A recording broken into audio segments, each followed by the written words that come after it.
so over the past 45 years, manufacturing just absolutely devastating. Look at that. This is where we were in 1979. Almost 20 million workers in manufacturing. Now it's down to 12.7 million. Now, here's the thing. This decline became even more acute after 2001. That's when China was admitted into the World Trade Organization. And that right there is when the downside even got worse. Of course, it was allowed these sort of special carve-outs. By the way, those carve-outs still exist. They still consider China to be, quote unquote, an emerging market. Since then, of course, manufacturing output has soared in China, the red line, and stagnated here. At the center of all of this, folks, is steel, right? We know it's the building block of modern societies. It's how we defend ourselves. And our next guest is the owner of a steel fabrication plant in Baltimore. He says the great equalizer, it's finally coming. So let's bring in Marlin Steel CEO Drew Greenblatt. And Drew, you recently told an audience that it's Sandtown versus Shanghai. Explain. That's exactly right. I'm all in on America. We only make in America in Indiana, Michigan, and Baltimore. 4 miles north of where I'm standing right now is in Baltimore, is a section of our town called Sandtown. It's blighted. They've been pummeled by the economy. It's not right. We want to help them. We want to create jobs so impoverished people can have the middle class lifestyle of manufacturing. And we want to help Sandtown, not Shanghai. And you nailed it with your opening introduction there. When we make a basket in America, for example, this basket made in Baltimore City, this is a Marlin basket. When we ship it to China, we have to pay a $13,728 duty to ship it, for the privilege to ship it to China.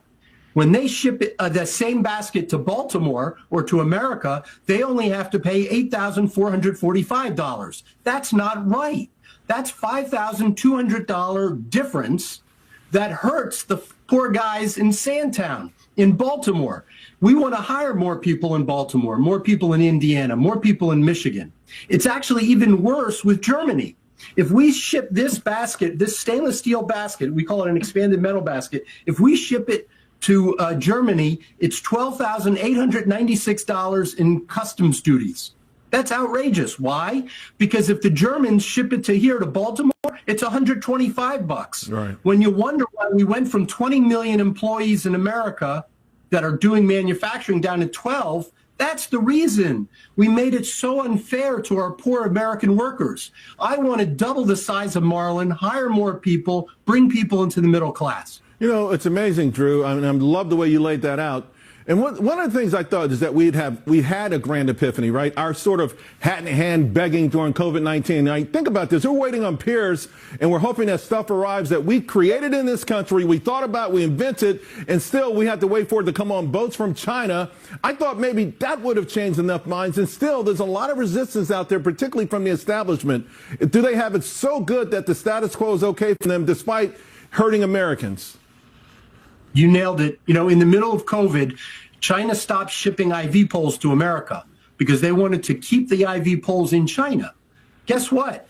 We stepped in, our factory in Baltimore learned how to make IV poles, and our biggest 2 years ever were in the COVID year 2020 and 2021, and then into 2022, making these IV poles, stepping in. Well, guess what happened?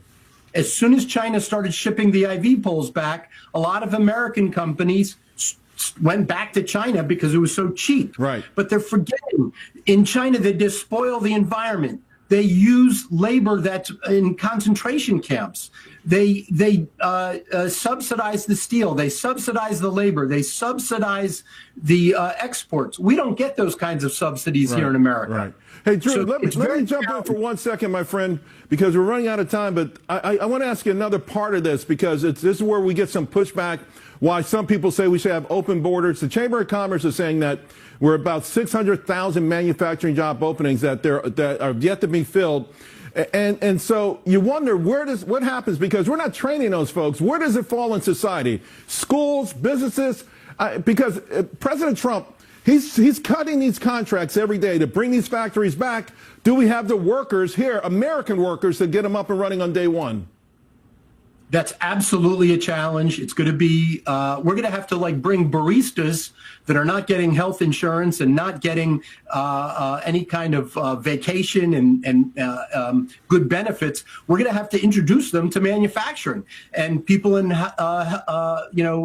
more menial jobs. Right. The average American factory worker is getting paid 80 grand a year average. This is an extraordinarily wonderful avocation, very clean, interesting, and you could really thrive and create a middle class with this. So I think we're going to have to shift from the service sector, restaurants, baristas, housekeeping, to more lucrative manufacturing opportunities. I love it. Drew, thank you so much. Really appreciate you.